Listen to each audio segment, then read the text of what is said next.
signes pour nous montrer réellement que beaucoup parmi nous ne verront pas la mort. Quand lui nous enlèvera. Il l'a fait avec Enoch. Et il l'a fait avec Élie. Et bientôt il le fera avec nous. Que son nom soit loué. Lisons dans le livre de Galates. Galates chapitre 3. Nous lirons à partir du verset 6 et nous irons jusqu'au verset 9. Galates chapitre 3.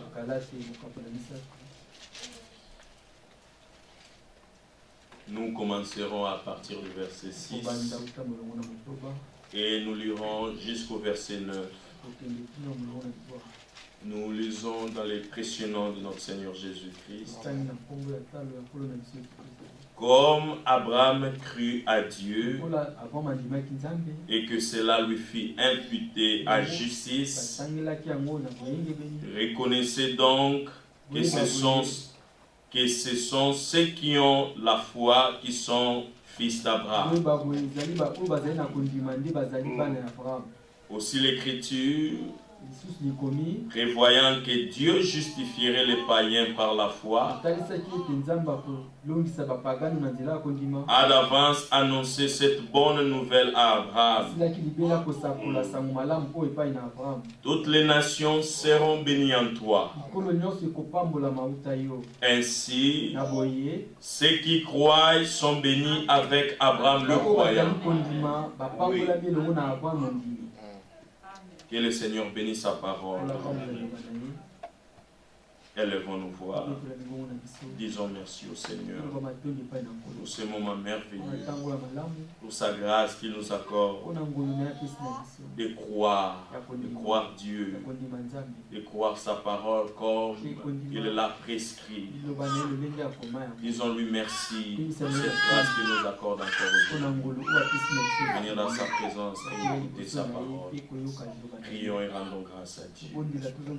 Seigneur, nous te disons merci. Parce que tu as voulu nous rassembler encore aujourd'hui, nous donner cette parole infaillible, cette parole qui ne passera jamais. L'Écriture déclare que le ciel et la terre passeront, mais mes paroles ne passeront jamais. Oui Seigneur, merci, parce que déjà en croyant, tu nous as bénis, comme tu l'avais promis à Abraham, parce que nous croyons, nous sommes fils d'Abraham, et tu nous as bénis, Seigneur, de cette bénédiction que tu l'as promis. Oh, nous te sommes reconnaissants, Seigneur, pour cette foi que toi-même tu as suscité en nous, pour cette foi que nous croyons, que tu es en train de façonner, de perfectionner, jusqu'à ce que nous arriverons à la fin, jusqu'à ce que nous atteindrons la perfection.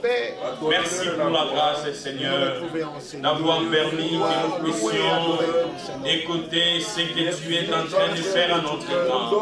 Merci parce que tu as voulu que nous puissions croire et recevoir des promesses que tu as données pour notre temps.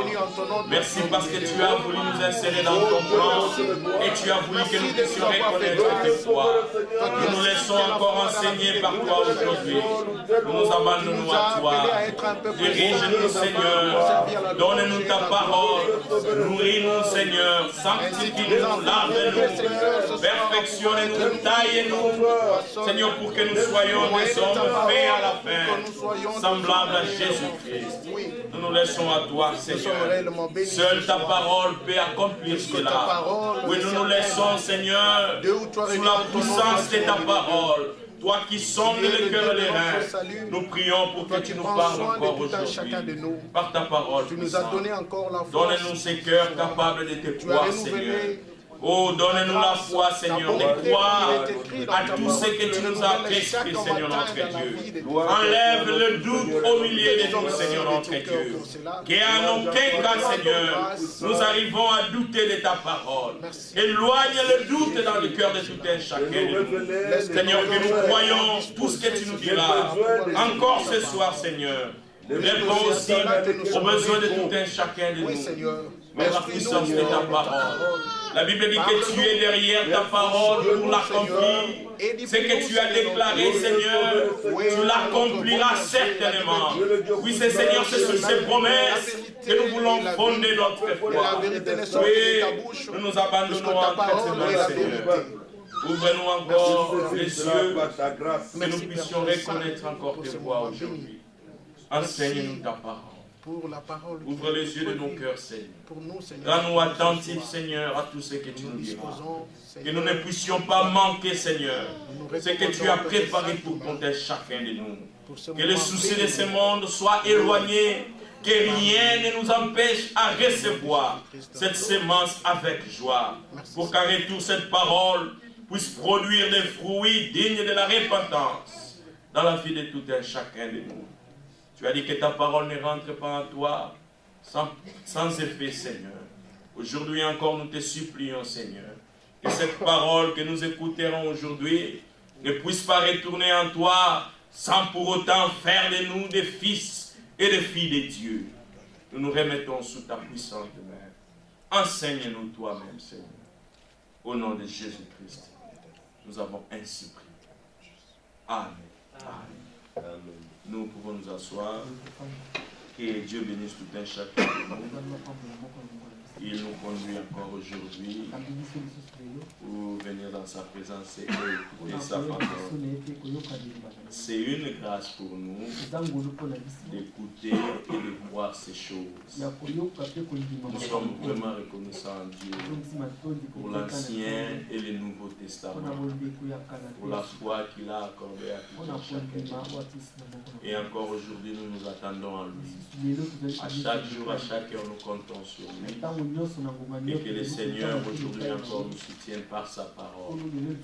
Sa parole est infaillible et il est puissant pour accomplir sa propre parole. Dieu n'accomplit pas nos volontés, il n'accomplit pas nos paroles, mais seulement sa parole. Alors nous devons être dans sa parole pour être sûr qu'il achèvera son œuvre avec nous. Nous avons invité notre frère Félix. Nous accueillons notre maman Liliane. Que Dieu bénisse maman. Amen.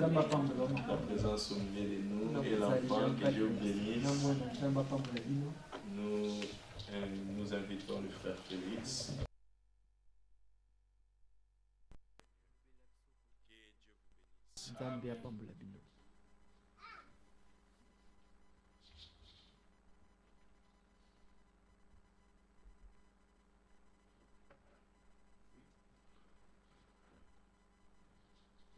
Que le Seigneur vous bénisse.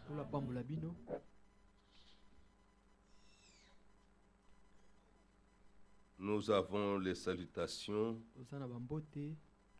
de notre frère Bata de l'Angleterre. Nous avons causé pendant la semaine. Il nous a salué au nom du Seigneur. Nous avons aussi les salutations de notre sœur Christelle Ngoma. Et nous avons demandé de vous saluer tous au nom du Seigneur. Aussi notre frère Oudiadia Atlanta me disait qu'il était déjà dans les comptes à rebours. Et je lui disais que tu nous rappelais un autre jeudi et un autre vendredi ici. Et le jeudi prochain, il sera en route pour rentrer à Kinshasa. Il nous a salué avec joie au nom du Seigneur Jésus-Christ. Et vraiment, nous nous rappelons de tous les bienfaits. Il se souvient du séjour qu'il a eu parmi nous en partageant la précieuse parole de notre Dieu, dans laquelle le Seigneur nous a rendus attentifs à ses promesses. Et c'est ainsi que réellement nous avons lu cette parole. Chaque jour, pour les élus de Dieu, la parole devient précieuse. Je ne sais pas comment vous comprenez ces choses, Il y en a qui sont beaucoup préoccupés par d'autres choses que de leur propre foi, que de leur propre marche dans la foi. Lorsque nous lisons dans les Saintes Écritures, il y a des besoins spirituels qui sont révélés en rapport avec le temps dans lequel nous vivons. Si nous prenons le texte que nous venons de lire à l'ouverture et que nous lisons ce qui est écrit dans Luc chapitre 18, alors nous devons alors nous poser la question: pourquoi le Seigneur a-t-il parlé de ça?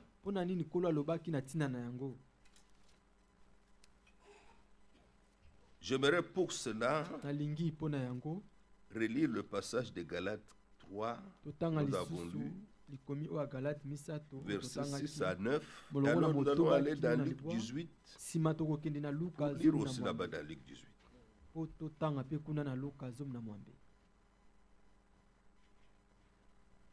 Comme Abraham crut Dieu. Louis II a écrit cru à Dieu. Ce n'est pas ça là. Dans la bonne version, Abraham crut Dieu. Mais quand est-ce qu'il crut Dieu? C'est quand Dieu lui a parlé. Tout le monde a de la foi que Dieu existe.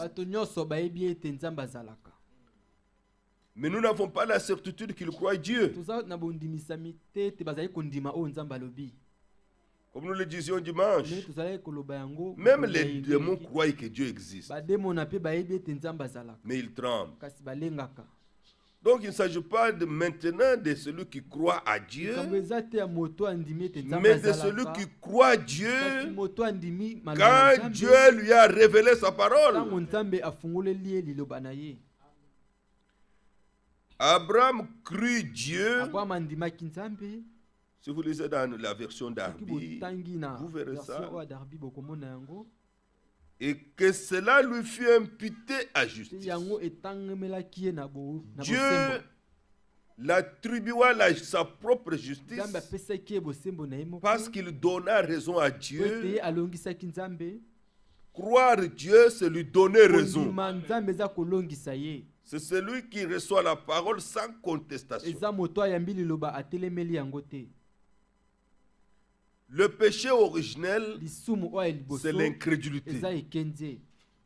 C'est le fait de ne pas croire ce que Dieu dit. Et la Bible dit dans 1 Jean, celui qui ne croit pas Dieu, le fait menteur. Même si tu as déjà cru bien avant, s'il se trouve qu'il y a un passage biblique que tu ne sais pas accepter, comprenez la différence? Ne vous dites pas non, j'ai cru depuis 1930, oh j'ai cru depuis 1922, au moins que j'ai cru depuis longtemps. Non, non, non. S'il se trouve encore en toi qu'il y a des passages bibliques que tu choisis et que d'autres que tu rejettes, tu fais Dieu menteur. Parce que toute écriture est inspirée de Dieu. Toute parole, que tu l'aies déjà entendue ou pas, si ça vient de la Bible, c'est digne de la foi. Parce que c'est inspiré de Dieu et utile pour enseigner, pour convaincre, pour corriger même, et pour instruire dans la justice l'homme de Dieu, afin que l'homme de Dieu soit accompli de toute bonne œuvre.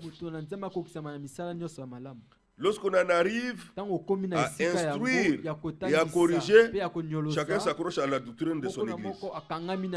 Il croit que ce que Dieu a dit que utile pour corriger, ça ne concerne pas leur doctrine. Non. Dieu n'a pas plusieurs évangiles. Dieu n'a qu'un seul évangile. C'est ce que Paul a dit dans Galates 1, verset 8. Si quelqu'un vient vous annoncer un autre évangile que celui que nous vous avons annoncé, l'évangile que Paul a prêché, alors qu'il soit anathème. Mais maintenant, écoutez quelque chose de très important. Beaucoup ont cru la version de Satan que la révélation de Dieu. Quand est-ce qu'on croit un mensonge? C'est quand on a pris ce que Dieu a dit et que la chose a été interprétée. On lui a donné un autre sens. Il y a 3 choses que nous ne devons jamais faire avec la parole de Dieu. 3. Ne pas l'interpréter. C'est-à-dire, ne pas lui donner une autre signification. Selon notre communauté, ceci signifie ça. Non. À mon humble avis, ceci signifie ça. Non. N'interprétons pas la parole. La deuxième chose, ne pas mal placer la parole de Dieu.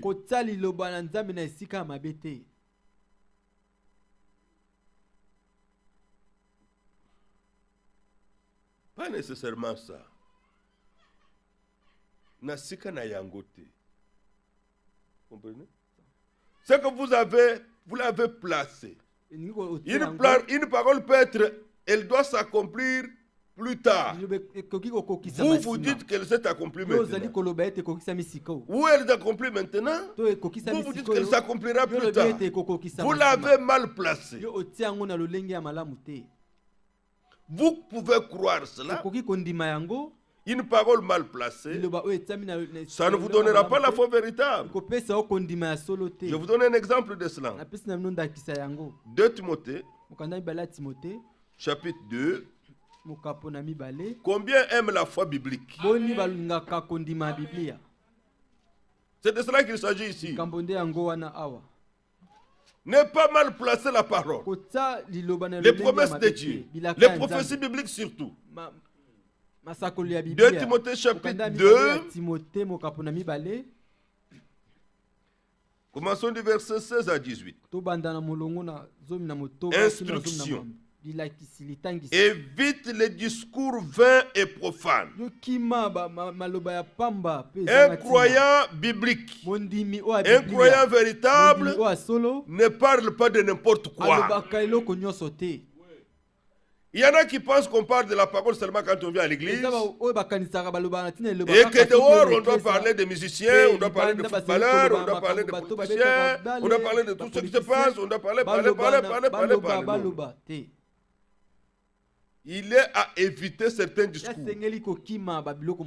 Des discours vains et profanes. C'est-à-dire tu dois être à mesure de juger. Est-ce que ce sujet contribue à quoi à ma foi?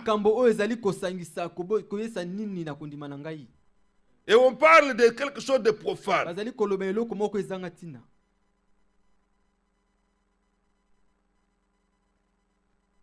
Lorsque si on mettait ici un ingénieur à nucléaire et qu'il devait faire un exposé, on dit bon, avant qu'il ne parle, que 2 ou 3 parmi vous viennent parler à ce sujet. Par rapport au sujet et au domaine nucléaire, nous sommes tous des profanes ici. C'est ça le mot. Nous ne connaissons pas ça. Tu vas commencer par où pour commencer à traiter ce sujet? Toi, tu es profane, tu ne connais pas. Que lui qui connaît parle. Que lui qui connaît la chose parle. Si lui parle, nous comprendrons. Ou même si nous ne comprenons pas, nous serons au moins même informés. Lui n'est pas profane, lui connaît. Dans la Bible, il est parlé de quelqu'un qui était profane à un sujet de la parole de Dieu. C'était Ésaü. Ésaü ne connaissait pas le fils d'Isaac. L'importance du droit d'aînesse. connaissait pas le droit d'aînesse. La Bible dit dans Hébreu, comme il était, qui était profane. Et ça s'est vu dans son comportement. Il avait faim. Il a trouvé son frère qui faisait le potage des lentilles. Les lentilles sont des petites graines comme ça, comme des haricots. Petits là, trop petits. On fait la bouillie, il faisait sa bouillie pour manger. Il dit, donne-moi, j'ai faim, je vais mourir. Et son frère qui comprenait ce que la bénédiction des premiers-nés, il dit, déclare-moi que je suis ton aîné, alors je te donnerai ma bouillie. Et lui-même dit que me vaut ce droit d'aînesse. Et il a dit, tu es grand frère. C'est simple mot qu'il a prononcé. On tranchait tout. Il ne fallait pas signer de papiers comme nous le faisons. Excusez-moi. Il ne fallait pas signer de papier. Il ne fallait pas faire de grave. C'est comment ce qu'il a fait là a suffi pour que le droit d'aînesse le quitte et aille chez son frère. Mais l'Écriture traite cela disant, j'aimerais que vous le voyez alors parce que vous êtes des croyants bibliques. Hébreu. Nous allons revenir.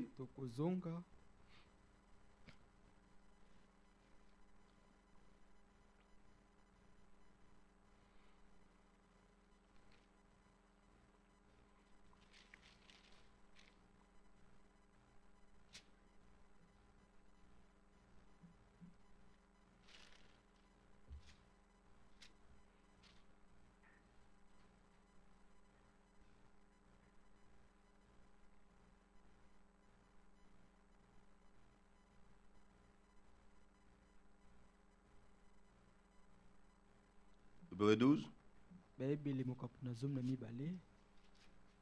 À partir du verset 14. Nous allons revenir. Recherchez la paix avec tous et la sanctification. Voilà les besoins. L'Esprit révèle les besoins. Les besoins pour lesquels nous devons prier. Nous devons rechercher. Si vous êtes quelqu'un en ce temps dans lequel nous vivons,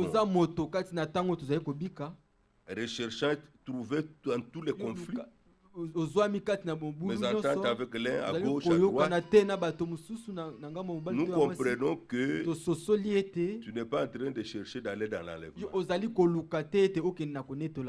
Tu es un croyant, tous les appelés que Dieu appelle aujourd'hui, il y a les élus, il y a les sages, vierges sages, les vierges folles. Peut-être que tu n'es pas une vierge sage, parce que les vierges sages cherchent à se conformer à la parole. Rechercher la paix avec tous, pas avec quelques-uns. On n'est pas un peu avec telle personne, on est à l'aise. Quand vous êtes en face de cette personne, vous l'évitez. Vous pensez être à l'aise avec ça. Il y a quelque chose de faux dans ta foi. De fondamentalement faux.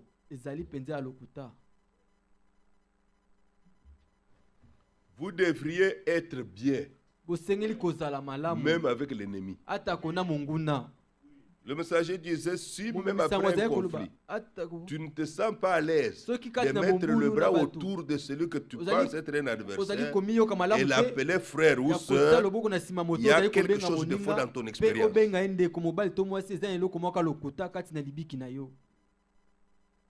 Et c'est pourquoi Dieu permet certaines choses, c'est pour que tu puisses voir dans quel niveau tu te trouves. C'est très facile d'être bien avec ceux avec qui vous saluent et qui causent avec vous, voire même qui vous flattent. Voire même qui vous flattent. C'est très facile. C'est très facile d'être avec ceux qui vous approuvent.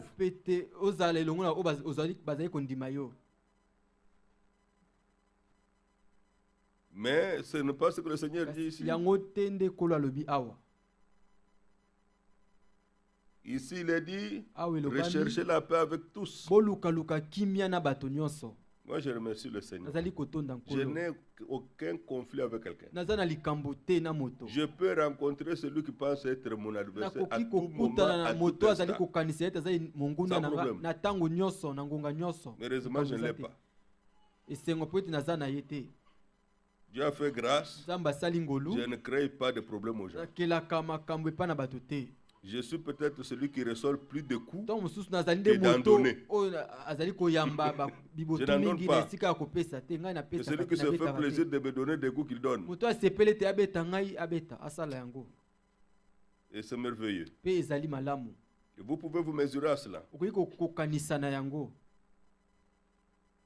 Recherchez la paix avec tous et la sanctification sans laquelle qu'importe les doctrines qu'on connaît, qu'importe les révélations qu'on connaît, personne ne verra le Seigneur. Vous savez, aujourd'hui, nous avons écouté notre frère Franck. Il a dit que tout ce qui est dans Matthieu 5, les béatitudes, que Dieu l'accomplisse à nous. Y compris, errer le cœur pur. Oh, combien j'aime ce verset. Errer le cœur pur, car ils verront Dieu.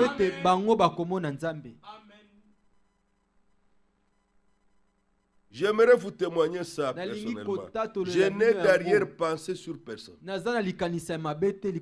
ne suis pas du genre de quelqu'un quelqu'un me parle, je dis, est-ce qu'il voulait réellement dire ça? Est-ce que vraiment? Non. Je ne le fais pas. Si quelqu'un trouve du plaisir de me tromper, c'est son problème. S'il trouve bon de me dire la vérité, c'est son problème. C'est son problème. Je ne fais pas de recherche. Frère, je voudrais connaître un peu la vie privée de tes frères. Je ne peux pas passer ce temps. Je ne peux pas. Je ne peux pas perdre mon temps. Nous sommes dans le temps où si tu veux marcher avec Dieu, marche avec Dieu. Si tu veux jouer à la religion, tu verras le résultat à la fin. C'est très important l'heure dans laquelle nous nous trouvons. Mais maintenant, regardez, il est dit, errez le cœur pur, car ils verront Dieu. Et si vous allez dans 1 Pierre 1, il est dit, ayant purifié vos cœurs en obéissant à la vérité.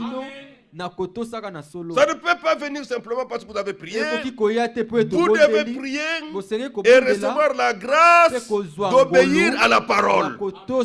Alors votre cœur sera pur. Vous aurez un cœur pur. Verset 14, Hébreux 12. Maintenant verset 15. Veillez à ce que personne ne se prive de la grâce de Dieu. La faveur de Dieu. Ne vous en privez pas, frère. À ce qu'aucune racine d'amertume. On m'a fait, on m'a dit, on m'a traité, et c'est cela. Moi je suis le seul qui souffre. Et on m'a traité. L'amertume va remplir ton cœur et ton cœur ne sera pas pur. Personne ne sera jugé par rapport à ce qu'on lui a fait, mais il sera jugé de comment il a réagi par rapport à ce qu'on lui avait fait. C'est pourquoi le témoignage nous est donné concernant notre Seigneur, le modèle. La Bible dit, injurier ne rendait point d'injure.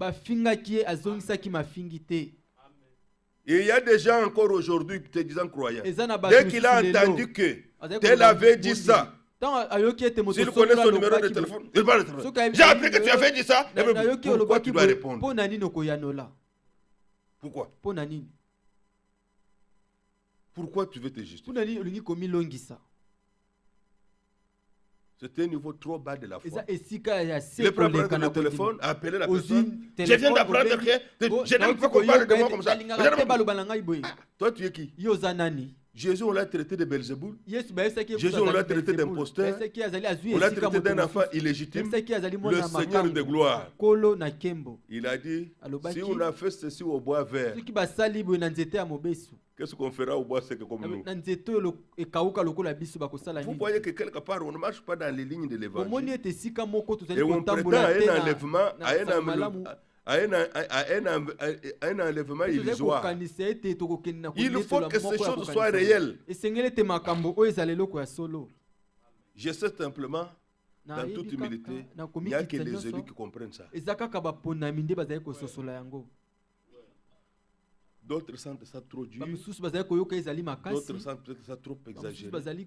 Mais le Seigneur a fait que ça. Je me rappelle quelqu'un qui me demandait, mais toi tu veux que moi je sois Jésus?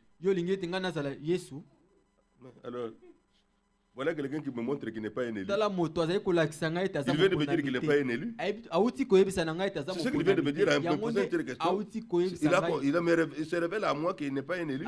Parce que pour les élus, il dit, vous avez été prédestinés à être semblables à l'image de son Fils. Pas simplement en puissance, pas seulement dans les dons spirituels, mais dans la vie. Ici, il est dit, veillez à ce que personne ne se prive de la grâce de Dieu. À ce qu'aucune racine d'amertume, poussant des rejetons, ne produise du trouble et que plusieurs n'en soient infectés.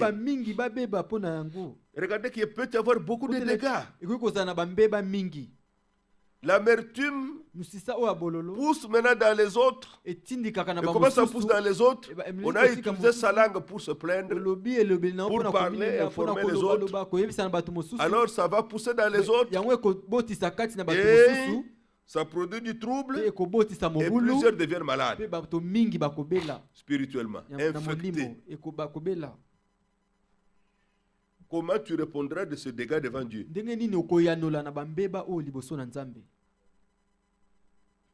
Quand les gens ne sont pas conscients des dangers qu'ils courent, quand est-ce que tu répareras ça? C'est entré dans tous les cœurs. C'est pourquoi dans l'église du Dieu vivant, ne formez jamais de groupe. Vous entendez? Ni à 2, ni à 3, ni à 4.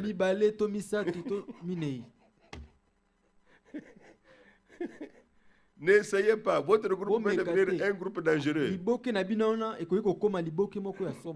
Un groupe de fausses informations, plein d'infections. Dès quelque chose arrive, c'est à cela que tu dis. Tu ne sais pas le mal que tu lui as fait. Tu ne connais pas son niveau de foi.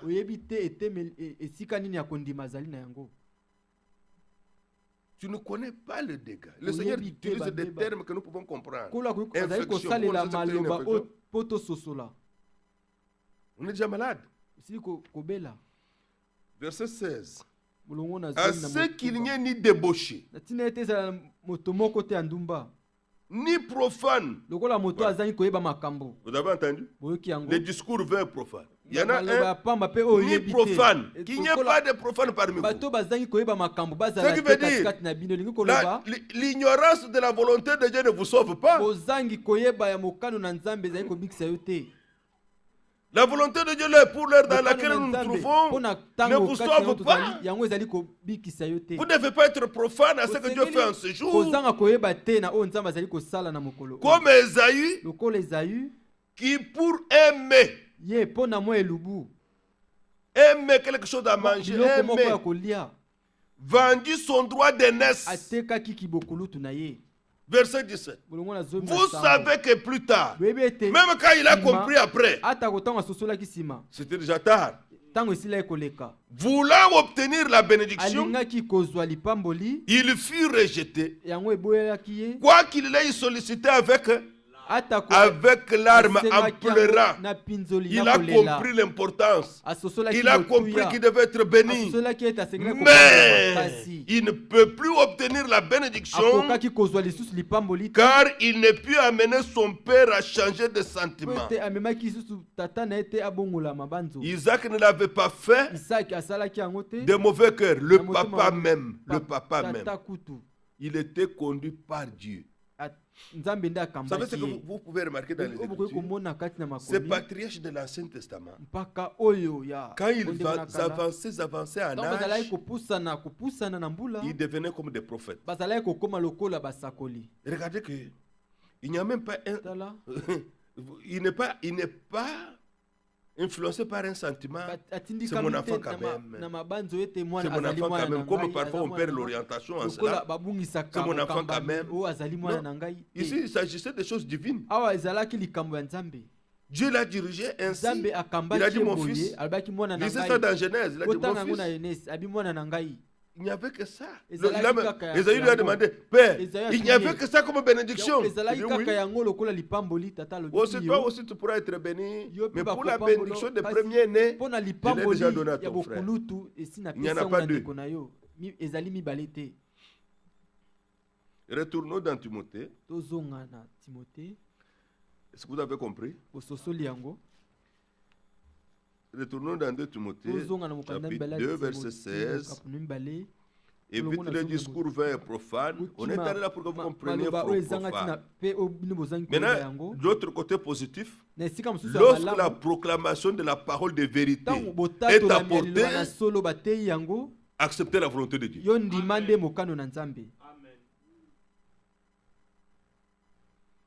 Car ceux qui les tiennent, ces discours vains et profanes, avanceront toujours plus dans l'impiété. Les gens se demandent pourquoi leur vie n'est pas transformée. J'ai vu sur Internet, on a dit, au Congo, on prie beaucoup. Mais comment les choses ne changent pas? Et qui doit les changer? Les prières? Non. C'est Dieu qui doit changer. Mais si Dieu doit changer, vous devez remplir les conditions de Dieu.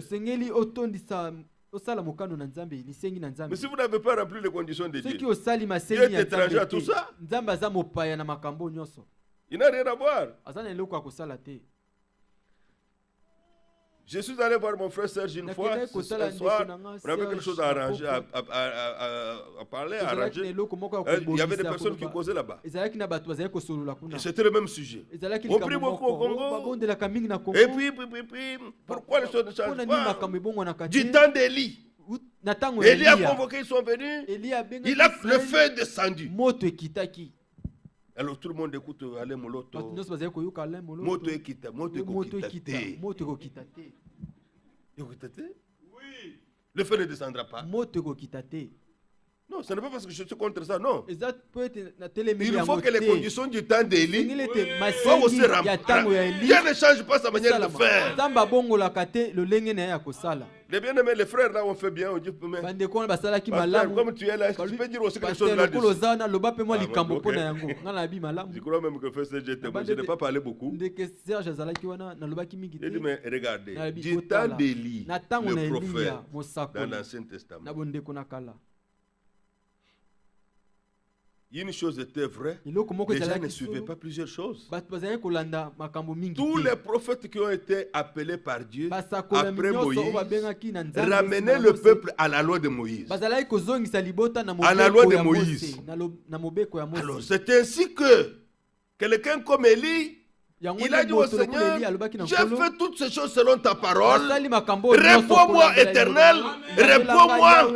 Que l'on sache aujourd'hui que je suis ton serviteur, que j'ai fait toutes ces choses selon ta parole. Ramène leur cœur. Que l'on sache que c'est toi qui ramène le cœur. Alors Dieu a répondu. Est-ce que de tous ceux qui prient là-bas, ils peuvent témoigner qu'ils croient la même chose? Alors comment le feu va descendre? Chacun a sa doctrine, chacun a sa façon de faire, chacun a sa façon de, il va son chemin.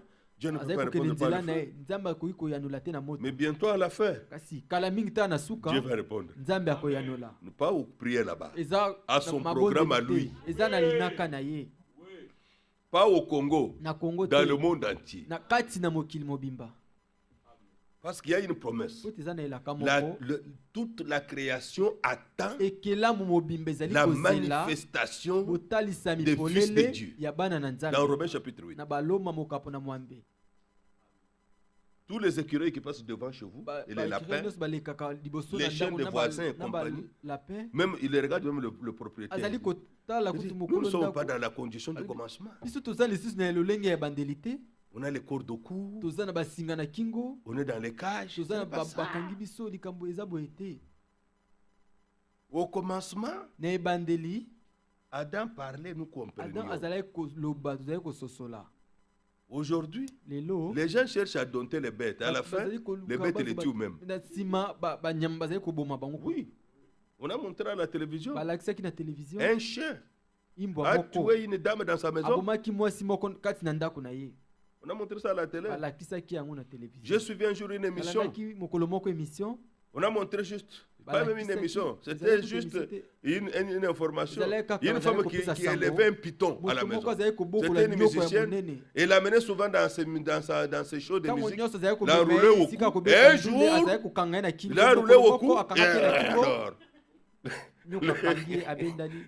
le serpent commençait à l'étrangler. On a vu simplement qu'elle tombait. Les gens sont venus alors pour la dérouler. Le temps de millénium n'est pas encore accompli. Où le petit enfant jouera avec la vipère. La condition du paradis reviendra. Autrefois c'était Adam et Ève seule. Maintenant ça sera tous les véritables enfants de Dieu. 2 Timothée chapitre 2. L'Écriture déclare tous ces discours vains, toutes ces causeries vaines et profanes ne nous avancent pas dans la piété. C'est-à-dire, je suis allé dans la Bible en anglais, j'ai lu ça. La Bible en anglais parle de la piété comme étant la nature de Dieu. Dieu sait qu'il cherche à produire sa nature à nous. Toutes ces choses qui n'ont rien à voir avec la parole de Dieu ne contribuent pas à produire à nous la nature de Dieu.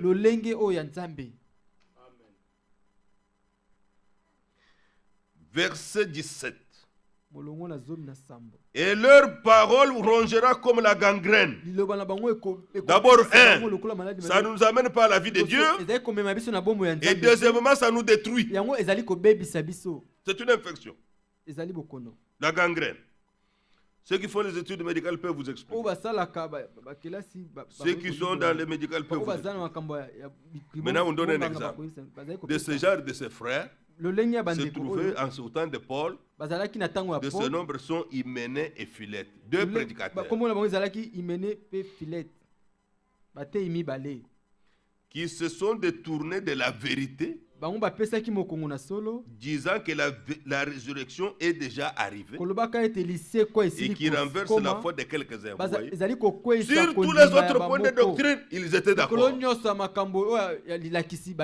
Mais sur la résurrection, ils ont dit non, la résurrection a déjà eu lieu. Mais la Bible déclare, au son de la trompette de Dieu, à la voix de l'archange, alléluia, au cri de commandement, le Seigneur descendra du ciel et les morts en Christ ressusciteront premièrement. 1 Thessaloniciens chapitre 4. Mes frères Hyménée, frère Philette, quand est-ce qu'il y a eu le cri de commandement? Quand est-ce qu'il y a eu le son de la trompette de Dieu? La voix de l'archange Michel. Quand est-ce que cela a eu lieu? Alors les morts en Christ sont déjà ressuscités comment? Le Seigneur dit en un clin d'œil, en un instant.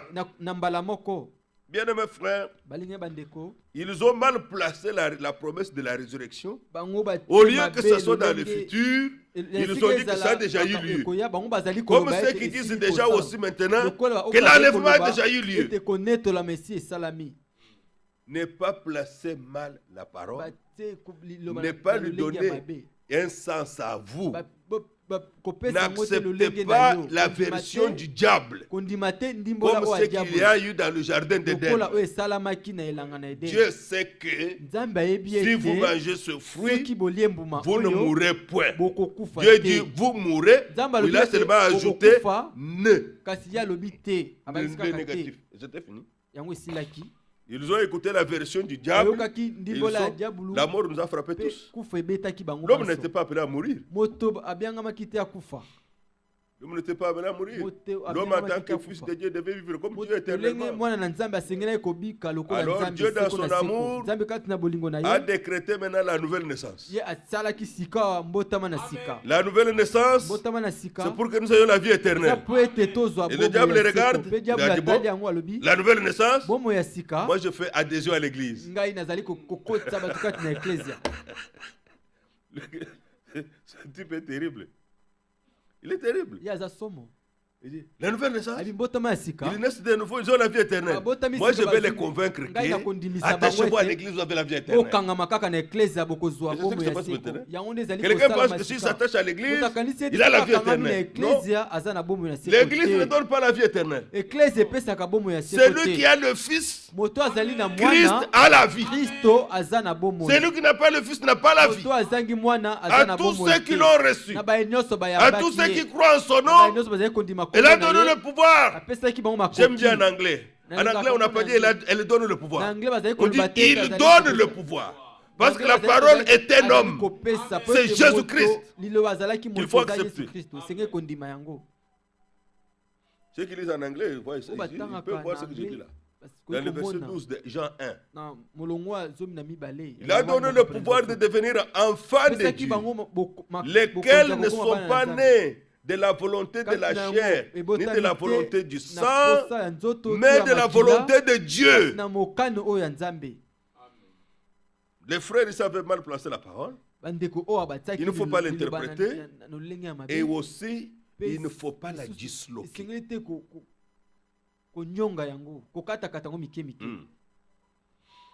On prend ici, on prend là-bas, on prend ici, ça on laisse, ça on ne prend pas, ça on prend ici, on disloque la parole. Je vous ai déjà donné cet exemple de ce pasteur qui passait tout son temps à démontrer certaines choses comme si on exagérait. Il dit ça c'était Paul qui disait. Ça c'était pour le temps des Corinthiens.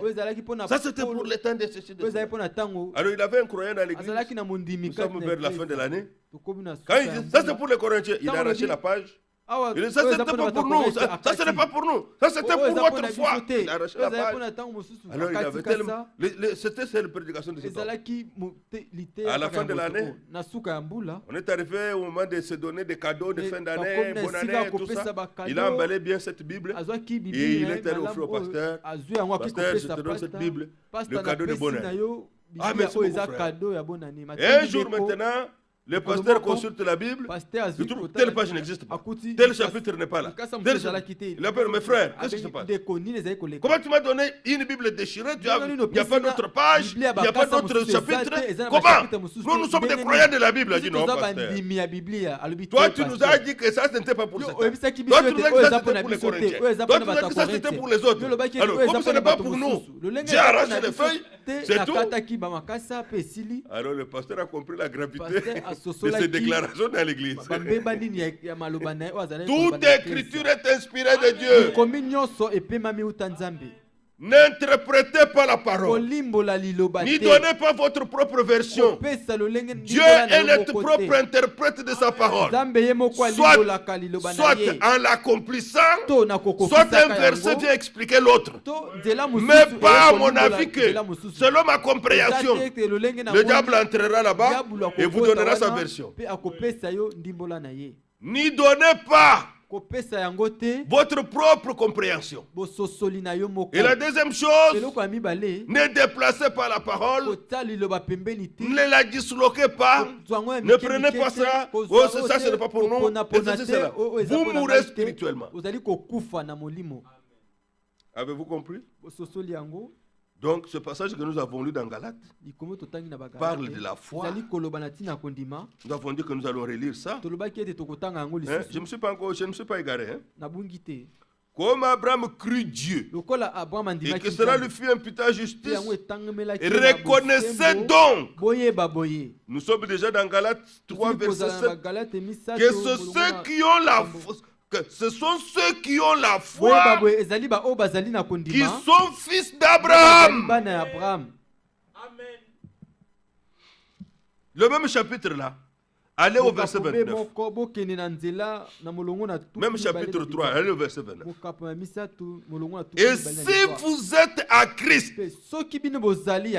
vous êtes donc la postérité d'Abraham, la descendance d'Abraham, et du même coup, héritier selon la promesse. Tout ce qui appartient à Dieu est à vous. Oh, comment vous ne vous réjouissez pas? Amen. Aujourd'hui, si Bill Gates venait à vous, il dit, oh, maman Liliane, maman Bernice, papa Célestin, tout ce que j'ai fait jusqu'à ce jour vous appartient. Je suis certain que le monde entier le saura. Je dis, ces gens-là ont la chance. Ils ont la chance. Comment ce milliardaire leur a donné tout comme ça? Ils n'ont rien fait pour avoir ça. Ah oui, il a cité, il a voulu faire ça, il l'a fait. L'affaire est finie. Dieu a fait la même chose. Nous n'avons rien fait. Nous n'avons jamais créé. Nous ne sommes jamais morts à la croix. Nous n'avons pas payé le prix. Lui a payé le prix. Lui est mort à la croix. Lui nous a donné la possibilité de devenir fils et filles de Dieu. Et il vous déclare héritier de toutes choses. Alors maintenant, gardez-la. Hébreux chapitre 2. Hébreux chapitre 2. Verset 14.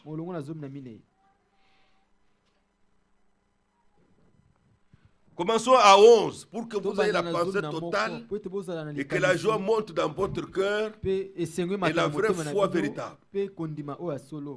Car celui qui sanctifie et ceux qui sont sanctifiés sont tous ici d'un seul. Ici, il s'agit de Christ en tant que fils de Dieu. Il est sorti de Dieu. Mais maintenant, toi et moi, par rapport à Christ, nous devons aussi sortir de Dieu. Et cela est possible par la nouvelle naissance.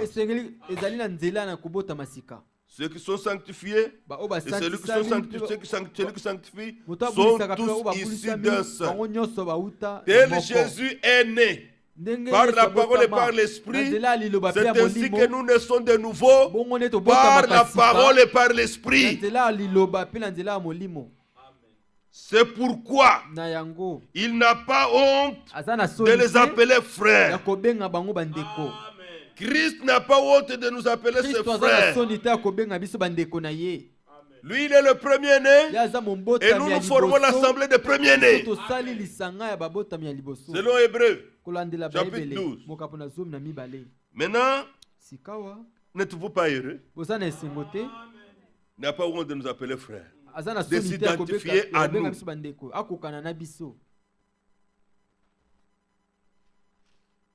Lorsqu'il dit, voilà, où est-ce qu'il dit ça? Que nous sommes ses frères. Lorsqu'il dit, c'était déjà dit à l'Ancien Testament.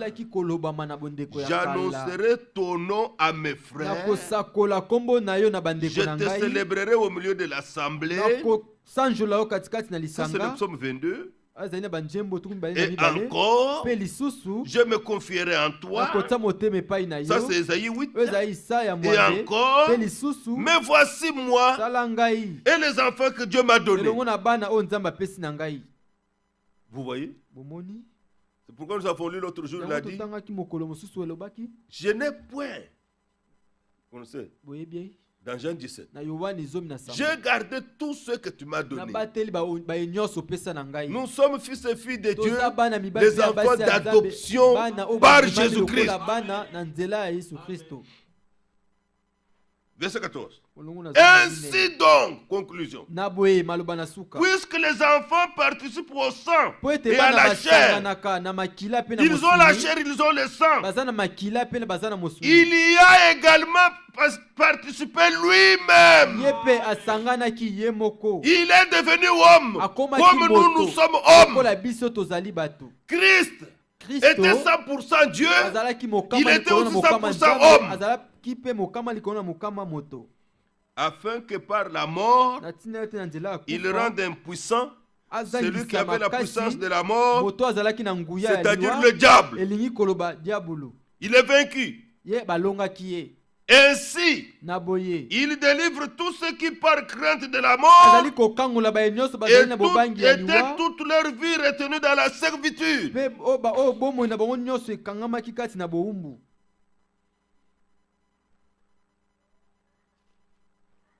Crainte de la mort. Et par la crainte de la mort, on tombe malheureusement du mauvais côté. On tombe dans la servitude. On se laisse lier par le diable. Certains vont voir les marabouts, crainte de la mort. D'autres vont voir les féticheurs, les magiciens, crainte de la mort. D'autres tombent dans le piège de l'orgueil, mensonge, parce qu'il ne veut pas mourir. Il veut se sauver. C'est pourquoi il se justifie. Tout ça, ça fait partie de ça. Mais, que Dieu soit loué, nous ne sommes pas de ceux-là. Verset 15. Ainsi, il dérive tous ceux qui par crainte de la mort étaient toute leur vie retenus dans la servitude. Dieu nous a sauvés. Il nous a délivrés de cela. Verset 16. Car assurément, ce n'est pas à des anges qu'il vient en aide. Alléluia. Amen. Ce n'est pas à des anges qu'il vient en aide. Il vient en aide à la postérité d'Abraham. Alors ainsi nous avons lu Galates 3:29. Et si vous êtes à Christ, dans la réalité, vous l'avez accepté, vous avez réalisé que vous étiez perdu, et que vous l'avez accepté comme sauveur et Seigneur, vous avez accepté volontairement la volonté de sa parole, vous êtes donc la postérité d'Abraham, la descendance d'Abraham, héritier selon la promesse. Alors le verset ici dit, ceux qui ont la foi, ce sont ceux qui sont fils d'Abraham. Il s'agit de croire maintenant. Galates 3, verset 8. Aussi l'écriture prévoyant que Dieu justifierait les païens par la foi, a d'avance annoncé cette bonne nouvelle d'Abraham. Toutes les nations seront bénies en toi. Quand Dieu dit ça à Abraham, dans Genèse 12, au verset 3, c'était qu'il voulait dire qu'il nous justifierait même nous aussi aux païens, les païens, par la foi en Jésus-Christ. Ainsi, ceux qui croient sont bénis avec Abraham, le croyant.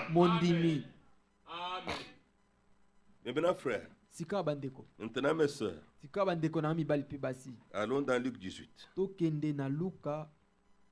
18. Jésus leur adressa une parabole, verset 1, pour montrer qu'il faut toujours prier et ne point se relâcher. Vous savez que l'enseignement de Jésus sur la prière, Jésus ne s'est pas limité seulement à leur parler sur la prière, mais le Seigneur a prié même avec eux.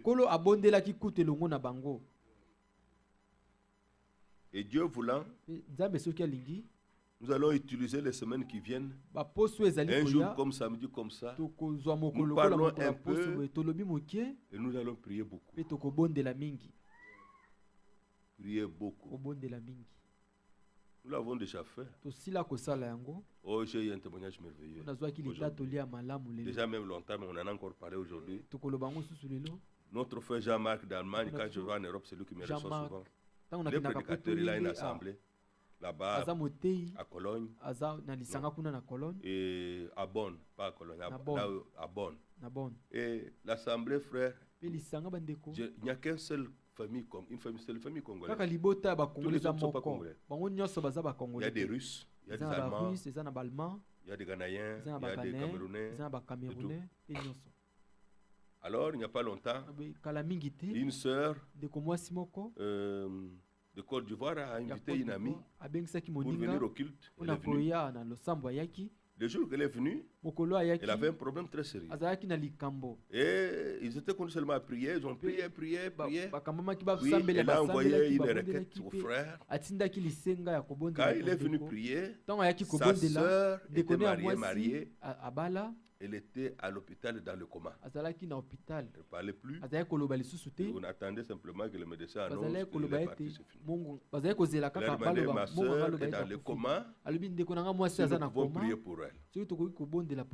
Notre frère a donné la requête. Tous les frères et toutes les sœurs, comme ils étaient là. C'est une petite assemblée, j'ai des photos. Ils ont prié, pleuré devant le Seigneur. Ils ont imploré la grâce de Dieu. Ils ont imploré que Dieu intervienne, que Dieu agisse. Frère, il priait encore. Le téléphone a sonné de la sœur. Elle est sortie pour ne pas déranger. Le mari, son beau-frère, le mari de sa sœur l'appelle. Ta sœur vient de se réveiller. Elle s'est réveillée. Elle parle. Elle a commencé à pleurer. Elle est entrée dans la salle. Elle a commencé à pleurer. Elle a voulu embrasser le frère. Il dit, qu'est-ce qui se passe? Il dit, mes frères, je ne sais pas comment parler. Je viens d'avoir tout de suite l'appel. Ma grande sœur est revenue. Elle se sent bien. Quel Dieu nous avons. Il a jugé bon d'exaucer sur le champ les supplications de ses enfants.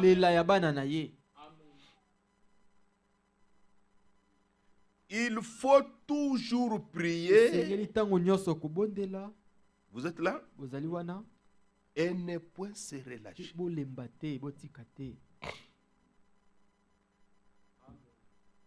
Oh bien-aimés frères,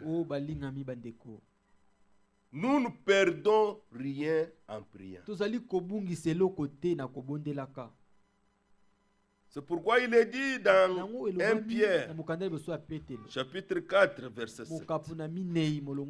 La fin de toutes choses est proche. Soyez donc sages et sobres pour vaquer à la prière. Vous manquerez le temps de prier pour des raisons valables. Vous savez, quand le Satan est tellement malin, il vous connaît. C'est comme vous aimez le Seigneur, vous aimez la parole. Il y a des choses qu'il ne peut pas vous proposer. Il ne peut pas vous proposer. Il sait que vous saurez le détecter que ça, ce n'est pas Dieu. Mais il vous aura dans les choses vitales. Choses vitales. Ce passage intéresse chacun de nous. Si vous lisez 1 Pierre 4, verset 7. Nous avons les défis de la vie. On a des besoins. Et surtout si on vit ici, on a beaucoup de charges et de supports. On doit supporter beaucoup de gens. Il faut avoir l'argent. Il faut intervenir. Il faut toujours se demander, est-ce que ma foi serait à mesure de tenir, de maintenir la communion avec Dieu. Voilà ce qu'il faut toujours se demander. Et demander la grâce de Dieu. Les engagements que vous allez prendre, les temps que vous allez utiliser, est-ce que votre communion avec Dieu ne sera pas affectée? Ou si vous perdez la communion, vous avez tout perdu aussi. Vous avez tout perdu. Mais au milieu de cela, demandez la grâce de Dieu pour maintenir la constance dans la communion avec Dieu, dans la prière. Je travaille à 6 heures du matin. Donc je ne me réveille pas à 6 heures. Je me réveille avant 6 heures. Là, je me pose la question. Et j'ai l'excuse de ne pas prier le matin. Oui. Parce que j'ai l'excuse de ne pas prier le matin. Parce que je dois travailler à 6 heures. Maintenant, je dois être discipliné dans mon emploi du temps. C'est ce que les chrétiens manquent. Il manque de discipline personnelle. Il manque de discipline personnelle. Frère, je travaille beaucoup. Tous nous avons 24 heures. Dieu n'a pas donné à quelqu'un 48 heures, 36 heures, tous 24 heures. Mais demandez-vous dans la sagesse de Dieu comment vous allez vous comporter, parce qu'il s'agit de votre préparation. Écoutez, le Seigneur a dit, au temps marqué, vous entendrez la voix. Même les morts en Christ entendront l'appel. Frère, ça ne sera pas un appel de frère Félix si vous appelez le téléphone du frère. Bientôt c'est l'enlèvement, nous partons. Moi aussi j'ai besoin d'entendre l'appel là. Je n'aurai pas le temps de t'appeler. Frère, je viens d'entendre l'appel maintenant qu'il faut partir. Non. Tu dois aussi être à mesure d'écouter le cri des commandements.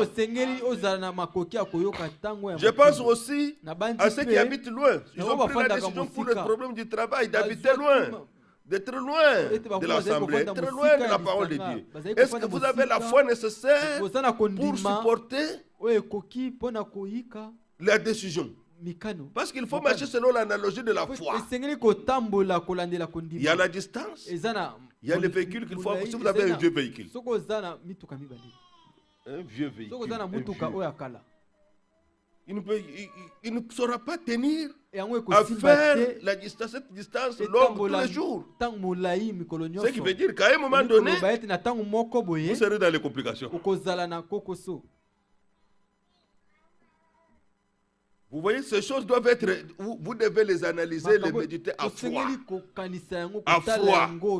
C'est-à-dire, mettre le salut en avant. Quelle est la place de Dieu dans votre vie? Quelle est la place du salut dans votre vie? Quelle est la place de la préparation dans votre vie?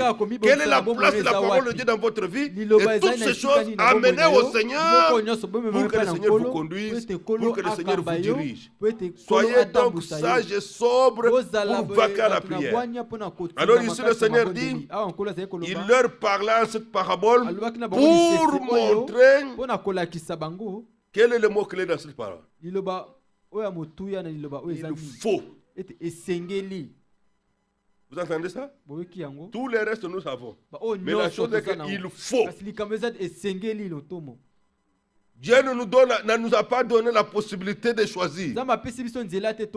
Il faut que ça soit ainsi. Il faut toujours prier. Dites amen, frère. Il n'y a pas d'excuse là-bas. Il faut toujours prier. Il ajoute, et ne point se relâcher. Quand vous allez dans Thessaloniciens 5, là Paul ajoute, priez sans cesse.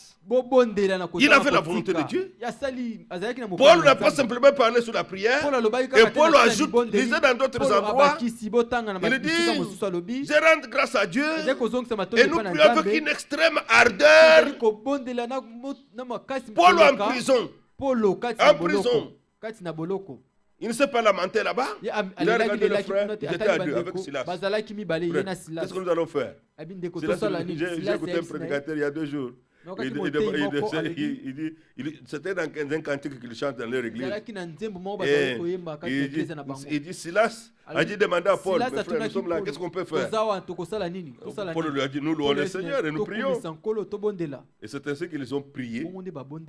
Acte 16, ils ont prié, ils ont chanté, ils étaient les seuls croyants.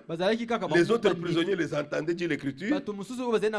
À cet instant même là, un tremblement de terre a eu lieu. Ce n'est pas un tsunami, ce n'est pas tout ça. Ça, c'est un tremblement de Dieu divin. Ça a tremblé, ça a brisé les chaînes. Le Paul et Silas étaient libres. Ce n'était pas des voyous. Nos petits frères, nous sommes les fouillons. Non.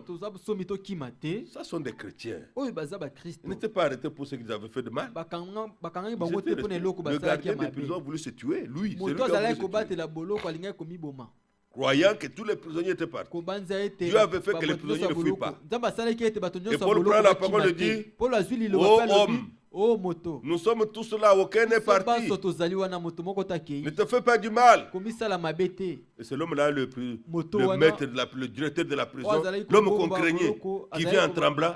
Que dois-je faire pour être sauvé? Je dois avoir le Dieu que vous avez. Je dois avoir ce que vous possédez. Crois au Seigneur Jésus. Tu seras sauvé, toi et ta famille. La nuit même, Paul a proclamé l'évangile à sa famille et à tous ceux qui étaient dans la maison. Et il les a baptisés. Bien mes frères, est-ce que vous pouvez comprendre cela? Ça, c'est le Dieu en action.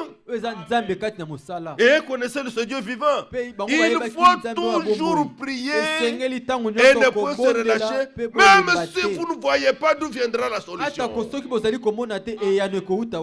Dans les psaumes, David dit, je regarde vers les montagnes, d'où me viendra le secours. Je n'ai personne qui pourrait faire un chèque et m'envoyer. Je n'ai personne qui pourrait me dire, je ferai ça pour vous. Je soutiendrai ceci, cela, je ferai cela. Et puis la révélation vient. Le secours nous vient de l'Éternel, notre Dieu, qui a créé le ciel et la terre. Dans 2 Corinthiens, il est dit, au jour du salut, j'étais secouru. Nous en parlerons demain. Au jour du salut, je suis intervenu. J'étais secouru. Hébreux chapitre 4, je crois verset 14. Il dit, approchez-vous du trône de la grâce. Approchez-vous du trône de la grâce pour obtenir miséricorde et trouver grâce pour être secouru dans vos besoins. Ne restez pas loin de la grâce de Dieu. Approchez-vous du trône. Ça ne suffit pas simplement de venir à l'église, mais il faut s'approcher du trône. Oui, c'était le verset plutôt le verset 16. Approchons-nous donc avec assurance. Hébreux 4, verset 16. Approchons-nous donc avec assurance du trône de la grâce. Quand on parle le trône, c'est qu'il y a quelqu'un assis. Ézéchiel l'a vu, Esaïe l'a vu, Jean l'a vu. Il y en a un qui est assis sur le trône, qui contrôle toutes choses. C'est le Dieu vivant. Afin d'obtenir miséricorde. Nous avons besoin de sa miséricorde tous les jours. Et de trouver grâce pour être secouru dans nos besoins. Il faut toujours prier et ne pas se relâcher. Verset 2. Luc 18. Il dit, il y avait dans une ville un juge qui ne craignait point Dieu et qui n'avait point d'égard pour personne. Verset 3. Il y avait aussi dans cette ville une veuve qui venait lui dire, fais-moi justice de ma partie adverse. Une veuve, une femme sans soutien, une femme sans support. Son mari est mort, vivant seul, n'a rien. Mais elle avait une affaire au tribunal. Dès qu'on lui avait arraché la parcelle, on lui avait arraché ses biens. Depuis qu'on avait pris l'argent de son mari, on ne voulait pas remettre. Et maintenant, comme on sait qu'elle était seule, on ne pouvait rien faire. Abandonnée à elle-même. Verset 4. Pendant longtemps, il refusa. Le juge refusa. Il ne voulait pas traiter ça. Mais ensuite, il dit en lui-même, quoique je ne craigne point Dieu et que je n'ai d'égard pour personne. Peut-être qu'un jour vous pourrez rencontrer un tel homme.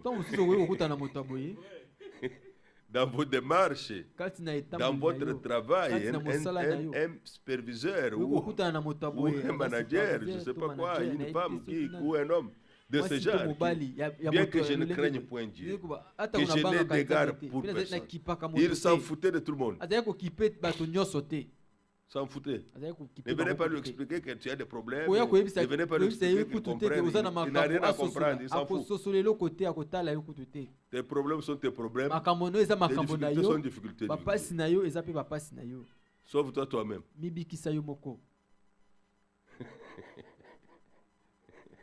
Si vous rencontrez un tel homme, vous ferez quoi? Un homme sans cœur comme ça. Bon, il dit au verset 5. Néanmoins, parce que cette veuve m'importune, je lui ferai justice, afin qu'elle ne vienne pas sans cesse me casser la tête. La venue de cette femme était un dérangement pour lui. La recherche de la justice de cette femme était un dérangement pour lui. Il va traiter ce cas simplement pour éviter que la femme ne vienne plus jamais. Que ça finisse. Sans compassion, sans rien, ça n'est pas lui. Il n'a pas besoin de son problème. Mais qu'elle ne vienne plus. Le Seigneur arrête là. Verset 6. Le Seigneur ajouta. Entendez ce que dit le juge unique. Ce qu'il a dit là, le Seigneur nous dit, entendez ça. Avez-vous entendu? Est-ce que vous avez entendu? Maintenant le verset 7. Et Dieu, lui, Dieu, ne fera-t-il pas justice à ses élus qui se taisent jour et nuit?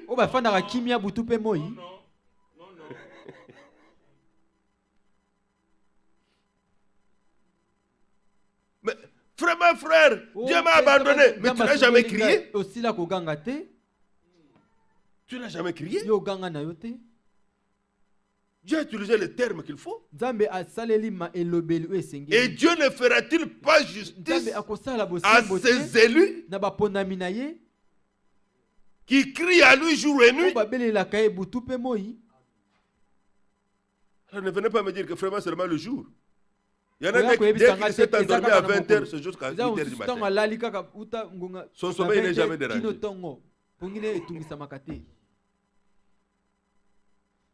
Non, c'est pas ça, frère. Non, non, non. Non. De même que vous vous réveillez tôt pour étudier, pour préparer votre examen, vous vous cassez à morceaux, malgré les engagements, utilisez 1 heure, utilisez quelques minutes pour parler à Dieu seul. Même la nuit, frère. Nous n'avons pas d'excuses de dormir. Moi, si je dors, je ne tourne même pas. Comment? Ce n'est pas ce que le Seigneur dit ici. Qui crie à lui jour et nuit. Il n'y a pas expliqué là-dedans. Il y a le jour, il y a la nuit.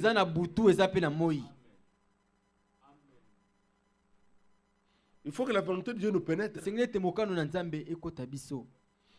Nous pénètre profondément. Et que non seulement nous pénètre, mais que Dieu nous donne la grâce de vivre ça. Aujourd'hui, je ne vois plus ça. Je remercie Dieu. Dans le temps passé, quand nous avons 79, 79, 80, vous arrivez dans la maison des frères, on n'allait jamais sans la Bible à la main. Quand vous arrivez seulement comme ça, vous asseyez.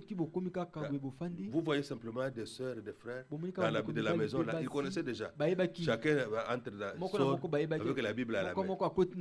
Il s'assoit. Et puis, frère, est-ce que tu ne peux pas nous exhorter un peu? C'était comme ça que nous avons commencé. On utilise ce temps-là, on lit quand même quelques paroles, on exhorte et puis on prie, on prie, on prie. C'est comme ça que plusieurs étaient gagnés à Christ. Ça ne changeait rien même s'il y avait leurs visiteurs. Frère, tu ne peux pas nous parler, même s'ils avaient des visiteurs. Aujourd'hui, nous respectons plus les visiteurs que la parole. Nous préférions même que le prédicateur s'en aille. Il nous laisse avec nos visiteurs. Mais nous avons commencé avec des frères. Ils utilisaient même. On a gagné beaucoup de gens. Avec les anniversaires, les fêtes. Au lieu de les organiser ailleurs, dans les restaurants et compagnie, on les faisait à la maison. Alors, quand les gens sont venus là, frère Moïse prêche. Et Dieu ne manquait pas d'attraper un ou deux au salut. Aujourd'hui, ça ne se fait plus. Alors on peut se retrouver, on parle de tout et derrière. Alléluia frère, amen, amen, allez, au revoir. Allez, on est parti. On a perdu le temps. On n'a pas utilisé ce temps. Les élus doivent crier jour et nuit. Peut-être que nous sommes plus sensibles aux requêtes de Dieu. Peut-être que nous sommes plus sensibles à ce que Dieu attend de nous. Mais allez très bien dans 2 Timothée 3, que nous avons lu dimanche. Dans 2 Timothée 3, il est dit, une des mauvaises conditions du temps de la fin, les gens deviendront insensibles. C'est-à-dire insensibles à l'esprit. Pendant qu'ils sont ensemble, ils ne peuvent pas réaliser ce que l'esprit leur demande à cet instant. Ils ne peuvent pas réaliser ce que l'esprit attend d'eux. Alors le Seigneur dit, et Dieu ne fera-t-il pas justice à ses élus qui crient à lui jour et nuit? Et tardera-t-il à leur égard? Il répond lui-même. Verset 8. Je vous l'ai dit. Il leur fera promptement justice. Mais quand le Fils de Dieu, le Fils de l'homme plutôt, le Dieu prophète, le Fils de l'homme viendra. Ça nous concerne maintenant. Vous voyez? Ceci n'a pas eu lieu dans le commencement de l'église, dans les âges qui ont suivi après. Ça c'est maintenant avant son retour. Lorsqu'il viendra, trouvera-t-il la foi sur la terre? Mais les gens prient, n'est-ce pas? Partout. Mais cette question est posée. Alors, cette foi, c'est quelle foi? Est-ce que c'est la foi catholique? Est-ce que c'est la foi baptiste? Pentecôtiste? Est-ce que c'est la foi des témoins de Jéhovah? Des Mormons? C'est quelle foi alors? Vous voyez, il faut répondre à la question. C'est quelle foi? Il n'a pas dit, non, si quelqu'un n'a pas la foi des témoins de Jéhovah, est-ce que je trouverai sur la terre la foi des témoins de Jéhovah? Il n'a pas parlé de ça. Maintenant, si le baptiste lit ça, il dit oui, il s'agit de notre foi à nous. Quand le témoin de Jéhovah lit, il dit oui, il s'agit de notre foi à nous. Le catholique lit ça, il dit de notre foi à nous. Tous sont en erreur, ce n'est pas de ça qu'il parle. Le Seigneur parle de la foi qui a été transmise au sein une fois pour toutes. Lisez Jude, juste avant Apocalypse, au verset 3.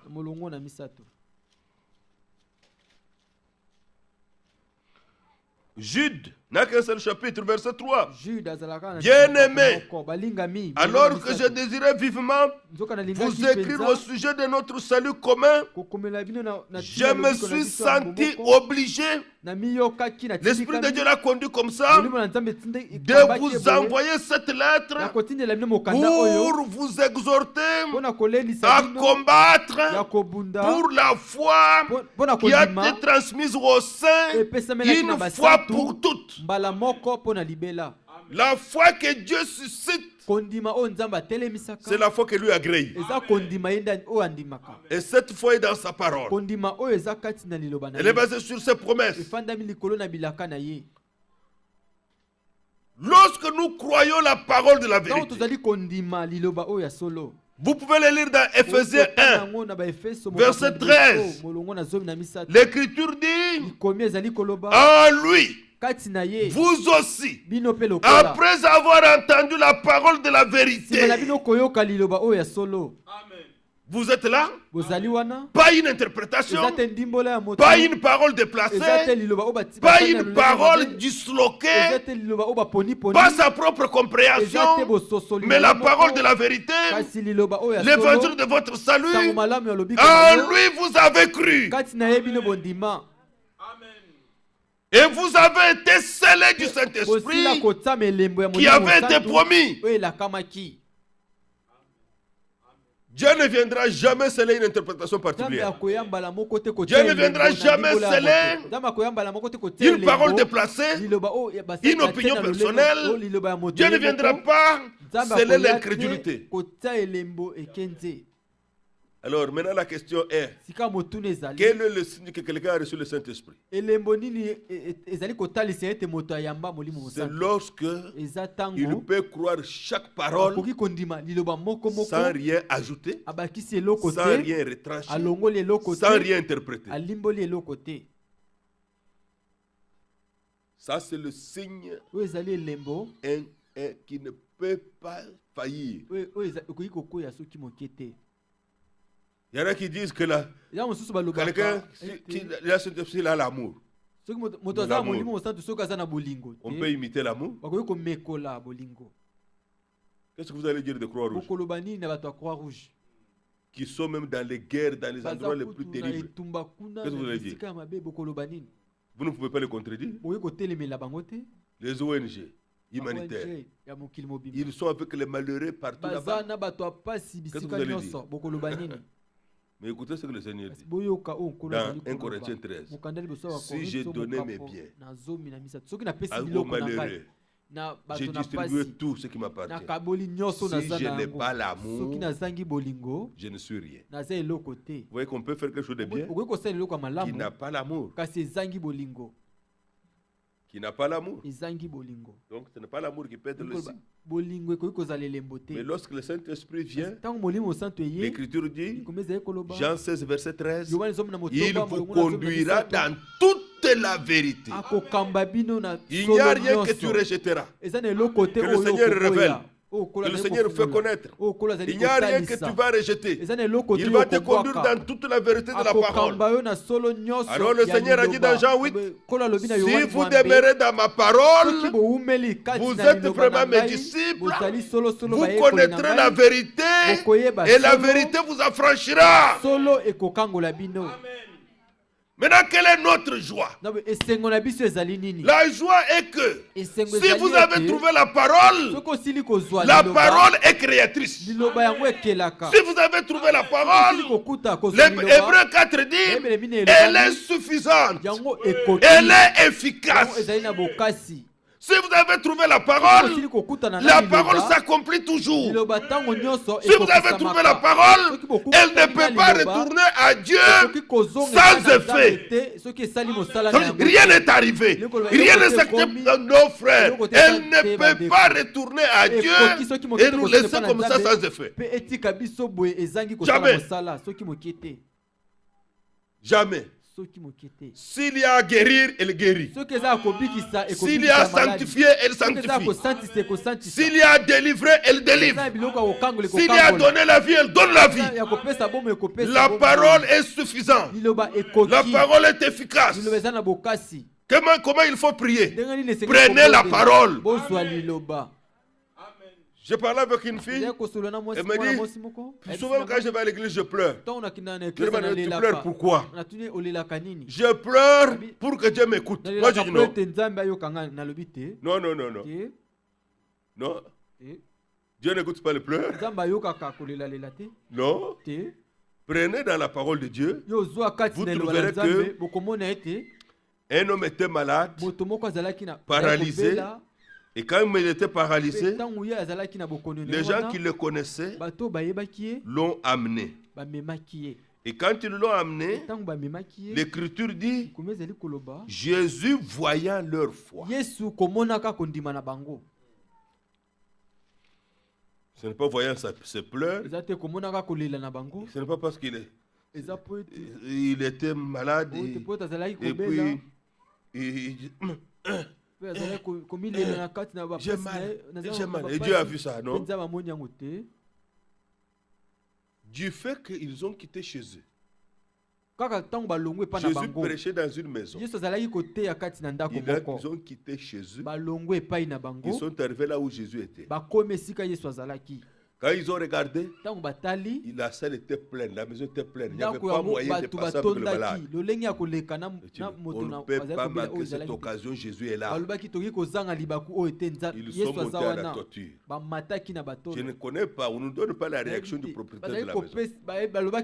Le propriétaire de la maison a constaté qu'on a commencé à détoller la maison. On a enlevé une partie, on a fait un trou suffisant, on a pris des cordes, on a fait descendre le malade, le paralytique devant Jésus. On a mis tout ça partir. La réunion était en pleine réunion. Et un malade, on le fait descendre devant Jésus. Et l'Écriture dit Jésus voyant leur foi. Il y a des gens, il a un peu de maux de tête, il reste à la maison. Il reste à la maison. Il reste à la maison. Mais ceux-là, avec un malade paralytique, ils ont détollé la maison de quelqu'un. Il dit courage frère, courage, nous allons t'amener là-bas. Il ne s'est pas amené lui-même. Il a accepté qu'on l'amène. Et aussi était plein de fois qu'on l'amène, nous l'amenons. Et ceux qui arrivent avec le malade, et le malade doivent tous croire.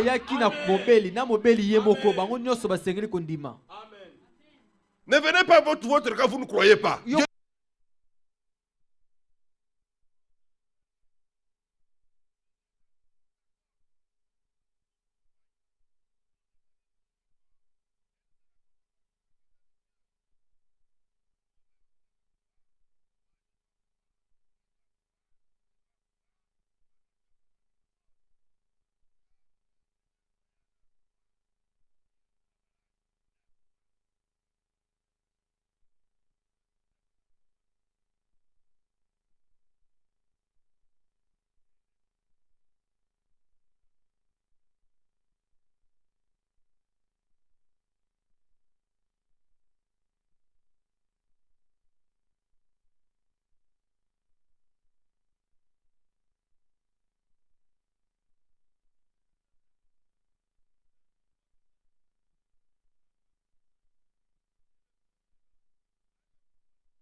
Dieu avec des paroles conformes à la parole de Dieu.